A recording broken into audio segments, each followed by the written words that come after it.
നമ്മുടെ ലൈഫിൽ എപ്പോഴാണ് നമ്മൾ നിരാശരായി ആത്മഹത്യയെക്കുറിച്ചൊക്കെ ചിന്തിക്കുന്നത്? ഹോപ്പ്, പ്രതീക്ഷ നഷ്ടമാണ്. നമുക്ക് മാനസികാരോഗ്യം നല്ലതല്ല എന്നുണ്ടെങ്കിൽ അതുമൂലം തന്നെ പല ശാരീരികാരോഗ്യ പ്രശ്നങ്ങളും ഉണ്ടാവാറുണ്ട്. നമ്മൾ ഈ മരുന്ന് കണ്ടിന്യൂസ് ആയിട്ട് കഴിച്ചു കഴിഞ്ഞാൽ ഇത് നമ്മുടെ വിവാഹത്തെ ബാധിക്കുമോ, വിവാഹം ആലോചിക്കുമ്പോൾ പ്രശ്നം വരുമോ, ഇങ്ങനെയൊക്കെയുള്ള കുട്ടികളുണ്ടാവുമോ എന്നൊക്കെയുള്ള ഒരുപാട് മിഥ്യാധാരണകളും സംശയങ്ങളും ഉണ്ട്. ഇന്നർ വെയർ, ഇപ്പോൾ ലേഡീസിൻ്റെ ആണെങ്കിൽ ജെൻസിൻ്റെ ആണെങ്കിൽ ഇന്നർ വെയർ എന്ന് പറഞ്ഞാൽ അങ്ങനെ പുറത്ത് പറയാനോ മേടിക്കാനൊക്കെ ചമ്മൽ, ആൾക്കാരൊക്കെ പൊതിഞ്ഞ് വേണം മേടിച്ചുകൊണ്ട് പോകുന്നൊരു കാലഘട്ടം. ഇന്നതൊക്കെ മാറി. കോളേജിൽ നിന്ന് പേരൻസ് അറിയാതെ 18 വയസ്സിന് മുകളിലുള്ളവർ നമ്മളുടെ അടുത്ത് വരികയും ട്രീറ്റ്മെൻറ്റ് എടുക്കാൻ തയ്യാറാവുകയും ചെയ്യുന്നുണ്ട്. ആലിയ ഭട്ട്, ഫഹദ് ഫാസിൽ ഇവർക്കൊക്കെ ADHD ആണ് ഇവർ തന്നെ പറഞ്ഞപ്പോൾ അത് ജനങ്ങൾക്കൊരു നല്ല അവയർനെസ്, ഒരു ഐ ഓപ്പണറായിട്ട് മാറിയിട്ടുണ്ട്. ഹഗ് സീരീസിൻ്റെ അടുത്തൊരു എപ്പിസോഡിലേക്ക് നിങ്ങൾക്ക് എല്ലാവർക്കും സ്വാഗതം. കഴിഞ്ഞ എപ്പിസോഡുകളിൽ നമ്മൾ പങ്കുവച്ചിരുന്നത് നമ്മുടെ യുണീക്ക് സ്കില്ല് കണ്ടെത്തി പർപ്പസ്ഫുള്ളി ഗ്രോ ചെയ്തതിനെ കുറിച്ചാണ്. ഇന്ന് നമ്മൾ പങ്കുവെക്കുന്നത് ഹോപ്പിനെ കുറിച്ചാണ്. നമ്മുടെ ലൈഫിൽ എപ്പോഴാണ് നമ്മൾ നിരാശരായി ആത്മഹത്യയെക്കുറിച്ചൊക്കെ ചിന്തിക്കുന്നത്? ഹോപ്പ്, പ്രതീക്ഷ നഷ്ടമാകുമ്പോൾ അല്ലേ? നമ്മളൊക്കെ എപ്പോഴും ആഗ്രഹിക്കുന്ന ജീവിതം ഇങ്ങനെ വെച്ചിട്ട് കയറി മുകളിലോട്ട് പോകുന്നതാണ്. എന്നാൽ ഒരു സ്ട്രെയിറ്റ് ലൈനിൽ ഒരു ഉയർച്ചയല്ല എപ്പോഴും സംഭവിക്കാറ്. ഇടയ്ക്കിടയ്ക്ക് ഒരു അപ്പും പിന്നെ ഒരു ഡൗണും ഉണ്ടാകും. ഈ ഡൗൺ ആകുന്ന മൊമെൻറ്റിൽ തിരിച്ച് ബൗൺസ് ബാക്ക് ചെയ്യാനുള്ള പ്രതീക്ഷ കിട്ടുമ്പോഴാണ് നമുക്ക് വീണ്ടും ആവേശത്തോടെ ജീവിക്കാൻ സാധിക്കുന്നത് അല്ലേ? അപ്പോൾ നമ്മൾ ആ പർപ്പസിലേക്ക് നമുക്ക് എത്തിച്ചേരണമെങ്കിൽ ഈ പ്രതീക്ഷ വളരെ പ്രാധാന്യം അർഹിക്കുന്ന. പ്രതീക്ഷ ഉണ്ടാകാൻ ഏറ്റവും അധികം നമ്മൾ പ്രാധാന്യം കൊടുക്കേണ്ടത് നമ്മുടെ ആരോഗ്യത്തിനാണ്. അതിന് നമുക്ക് രണ്ട് ഭാഗമായിട്ട് തിരിക്കാം: ശാരീരിക ആരോഗ്യവും മാനസികാരോഗ്യവും. നമ്മളെല്ലാവരും തന്നെ ശാരീരിക ആരോഗ്യത്തിന് നല്ല പ്രാധാന്യം കൊടുക്കുന്നുണ്ട്. ഒരു കാലിലൊരു പൊട്ടൽ വന്നാൽ, ഒരു നീര് വന്നാൽ, വേദന വന്നാൽ ഉടനെ തന്നെ ഡോക്ടറിനെ എടുത്തു പോകും. എന്നാൽ മനസ്സിന് എന്തെങ്കിലും ബുദ്ധിമുട്ടുണ്ടായാൽ നമ്മൾ ഡോക്ടറിനെ സമീപിക്കാറുണ്ടോ? പലപ്പോഴും അങ്ങനെ പോയി കഴിഞ്ഞാൽ മാനസിക രോഗിയാണെന്ന് ചിത്രീകരിക്കും എന്ന് ഭയന്നുകൊണ്ട് തന്നെ പലരും അത് പുറത്തു പോലും പറയാറില്ല.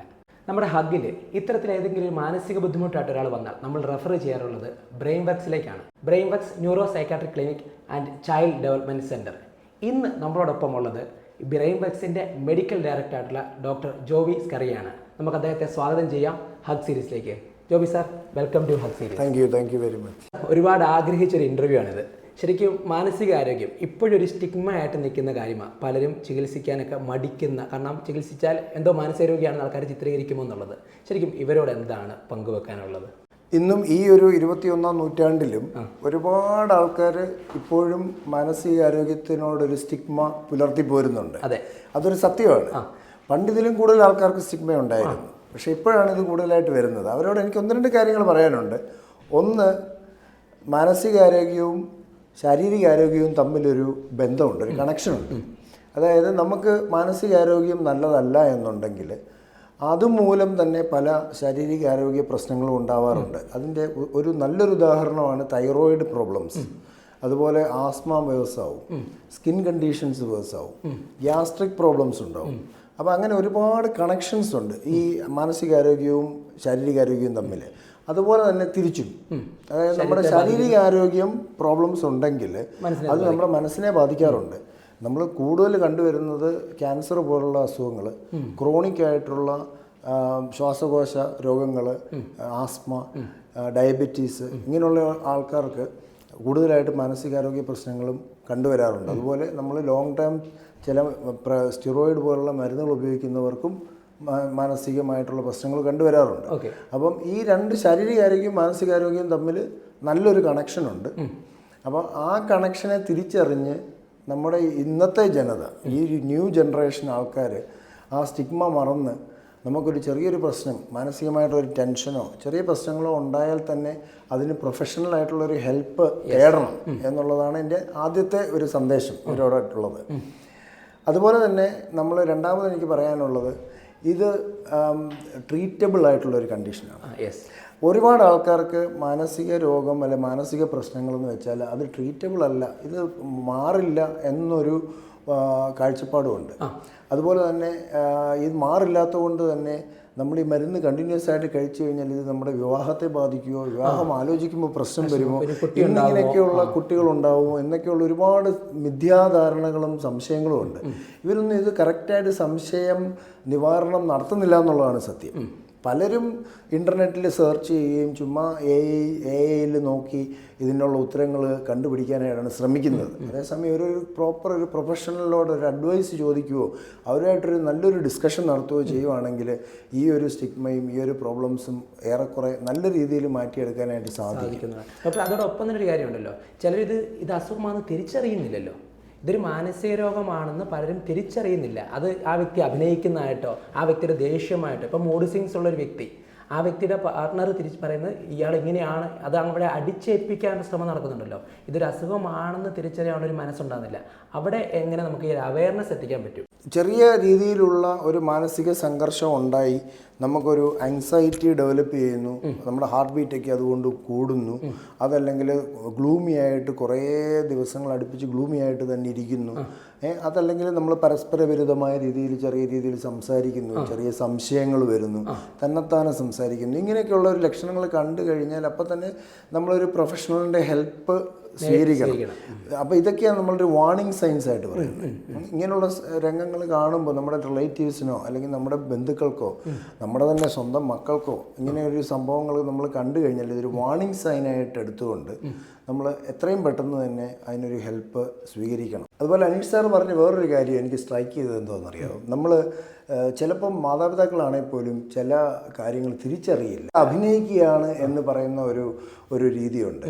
അപ്പോൾ ഫോർ എക്സാമ്പിൾ ഇന്നലെ തന്നെ എൻ്റെ അടുത്തൊരു കുട്ടി വന്നു, 17 വയസ്സുള്ള കൊച്ച്, OCD ആണ്, ഒബ്സസീവ് കമ്പൾസീവ് ഡിസോർഡർ എന്ന് പറയും.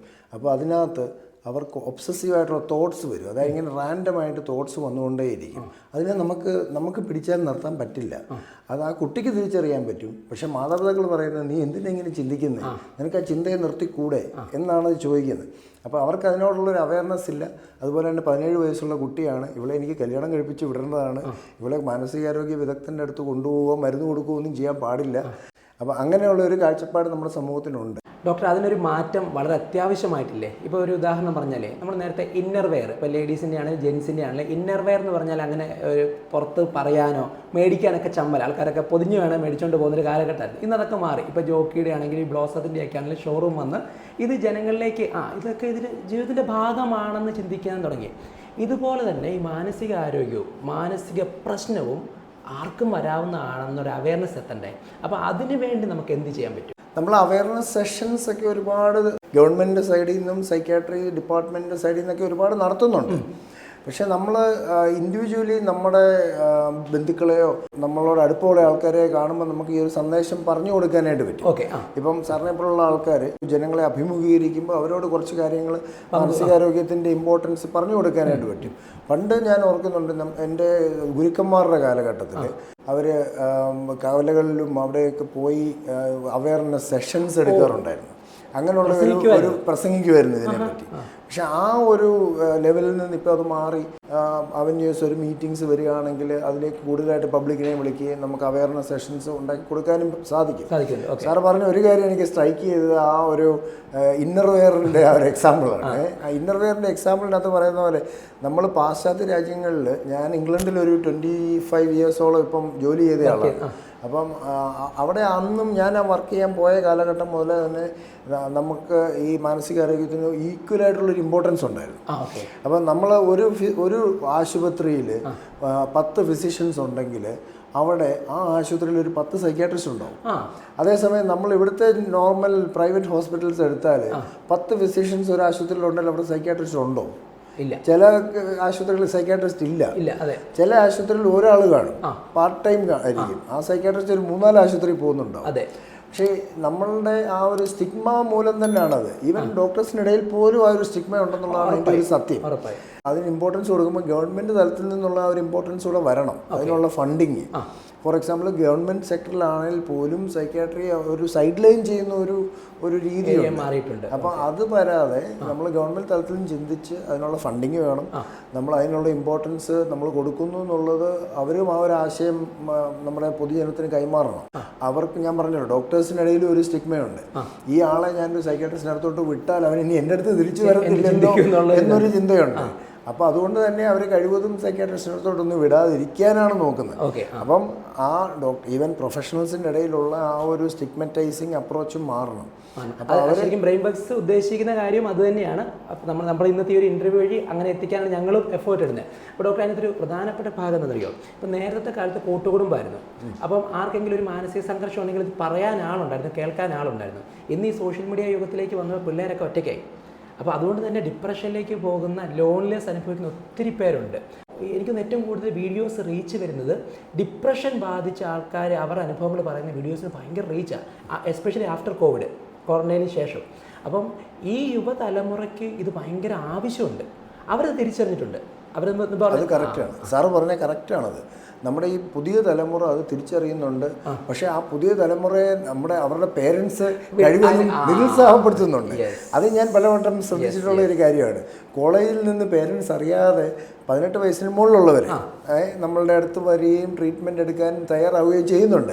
അവർക്ക് പേരൻസിനോട് പറയാൻ പേടിയാണ്. 18 വയസ്സിന് താഴെയുള്ളവരെ നമുക്ക് അങ്ങനെ ട്രീറ്റ് ചെയ്യാൻ പറ്റത്തില്ല. ബിക്കോസ് അവർ മൈനേഴ്സാണ്. അവരെ പേരൻസിൻ്റെ ഒരു കൺസെൻറ്റോടു കൂടി മാത്രമേ നമുക്ക് നിയമപരമായി ട്രീറ്റ് ചെയ്യാൻ പറ്റത്തുള്ളൂ. അപ്പം പുതിയ ജനറേഷനിൽ ഈ ഒരു സ്റ്റിഗ്മ വളരെയധികം കുറഞ്ഞിട്ടുണ്ട്. അവർ ഓപ്പണായിട്ട് നമ്മൾ ഹെൽപ്പ് സ്വീകരിക്കാനായിട്ട് വരാനായിട്ട് റെഡിയാണ്.